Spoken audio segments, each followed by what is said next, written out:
जैसे भारत की राजधानी नई दिल्ली से शिफ्ट होकर वाशिंगटन पहुंच गई है और मोदी जी लॉन्ग लीव पर चले गए हैं, बड़ी छुट्टी पर चले गए हैं। सारे भारत के निर्णय तो हमें वाशिंगटन से मालूम हो रहे हैं। वहां के राष्ट्रपति डोनाल्ड ट्रंप बता रहे हैं। मैं जानना चाहता हूं कि ऑपरेशन सिंदूर के रोकने की घोषणा हो तो वाशिंगटन से, वेनेजुएला से भारत तेल खरीदेगा और रूस से नहीं खरीदेगा, इसकी घोषणा भी ट्रंप साहब वाशिंगटन डी से करेंगे। यही नहीं, भारत अमेरिका व्यापार समझौता, इसकी भी, जिसके अभी डिटेल्स आना बाकी हो गया, इसकी घोषणा भी वाशिंगटन से होगी, अमेरिका की राजधानी से, भारत की राजधानी से नहीं। मैं साफ कहना चाहता हूं, भारत की एक गौरवशाली इतिहास रहा है, एक महान देश है, महान परंपराओं का देश है, स्वतंत्र देश है, कभी अमेरिका के निर्देशों पर नहीं चला है। प्रधानमंत्री जी, आपकी खामोशी हमें अखर रही है, देश के स्वाभिमान के खिलाफ है, देश की सार्वभौमिकता के खिलाफ है, देश के गौरवशाली इतिहास के खिलाफ है। आप कदम उठाइए, बोलिए, जो सच है वो हम आपसे सुनना चाहते हैं, संसद में सुनना चाहते हैं, भारत की राजधानी दिल्ली में सुनना चाहते हैं। इसको ट्रेड डील न कहा जाए, भारत पाकिस्तान, इसको ट्रेड डील अमेरिका और भारत के बीच न कहा जाए, बल्कि ट्रंप के द्वारा घोषणाएं कहा जाए।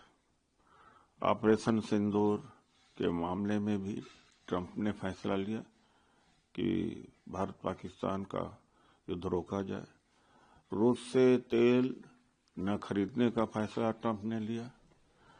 अब ट्रंप ने फैसला लिया कि वेनेजुएला से भारत सरकार तेल खरीदेगा। अब उसका डिटेल तो नहीं है। अब ट्रंप ने यह भी फैसला लिया है कि टैरिफ कम होगा, लेकिन यह भी ट्रंप ने फैसला लिया है कि टैरिफ जीरो भी करना पड़ेगा भारत का, तमाम सारे उसके उत्पाद भारत में आएंगे। अब इसका पूरा डिटेल नहीं है, अभी तक तो डाउट था, लेकिन अब पूरा कंफर्म हो गया कि हमारी डोमेस्टिक पॉलिसी भी, फॉरेन पॉलिसी तो डिक्टेट करते ही थे काफी हद तक, डोमेस्टिक पॉलिसी भी ट्रंप के द्वारा प्रभावित की जा रही है। और बार बार भारत को झुक जाना, अब मुझे नहीं लगता कि भारत की गरिमा कभी वापस आ पाएगी इनके रहते हुए, और कांग्रेस की सरकार ही आएगी तभी भारत का सम्मान बच पाएगा, संप्रभुता बच पाएगी। इस तरह से सरेंडर होना, और यह अंत में एक बात और कहा ट्रंप ने, जो बहुत ही शर्मिंदा होने वाली बात है, कि हमारे प्राइम मिनिस्टर के रिक्वेस्ट पर ट्रंप ने किया। तो एक तरफा है, कोई मैच नहीं रह गया है। हम जैसे उसके सबॉर्डिनेट हैं या इंडियन डोमिनियन है, उस अगर पुराने ब्रिटिश राज की याद करें तो वो स्थिति आज है। तो क्या ट्रंप हमारे देश को चलाएंगे? ट्रंप जी जो है कब अपनी विचारधारा पलट दें, कब कौन सा स्टैंड ले, विगत दिनों के उनके आचरण से इसमें संदेह है। लेकिन ठीक है, अच्छा है, देश की अर्थव्यवस्था के लिए राहत है।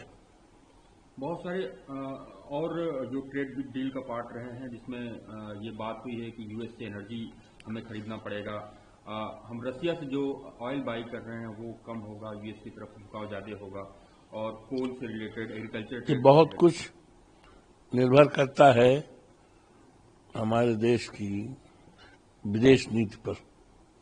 सबसे पहले तो यूएस इंडिया ट्रेड डील एक इम्पोर्टेंट डील थी। ये इतने दिनों से रुकी हुई थी और इंडिया हाईएस्ट टैरिफ नेशन बन गया था। उसके बाद 18% पे लाए हैं, उसका मैं स्वागत करती हूँ। पर बाकी जो सारे पहलू हैं इस डील के वो इंडिया के फेवर में है या नहीं, वो मैं जनता के विवेक पर छोड़ूंगी।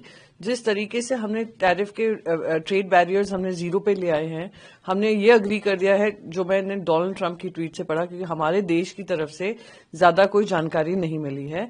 वहां पे उन्होंने कहा है कि वेनेजुएलन ऑयल खरीदेंगे, ईरानियन ऑयल खत्म करेंगे, रशियन ऑयल खत्म करेंगे, ये इंडिया ने अग्री किया है।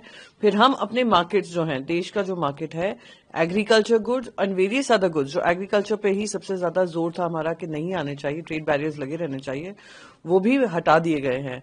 तो कहीं ना कहीं जो देश का एक तरफ से 18% टैरिफ पे एक्सपोर्टर्स को जरूर राहत मिली है, पर बाकी तरफ से अगर देखेंगे तो ये इंडिया के लिए जो ट्रेड डील होनी चाहिए थी, इंडिया के हित में जो होनी चाहिए थी, वो मुझे कमी दिख रही है। I will still wait for the details, क्योंकि एक ट्रेड डील एक इम्पॉर्टेंट स्टेप है, पर it is not what Indians had expected कि आप इतने महीने आप कह रहे थे नेशनल इंटरेस्ट, स्ट्रेटेजिक इंटरेस्ट को ध्यान में रखते हुए करेंगे, पर जो ट्रंप की तरफ से आया है वो कहीं से ये नहीं लग रहा है कि it's a win win situation.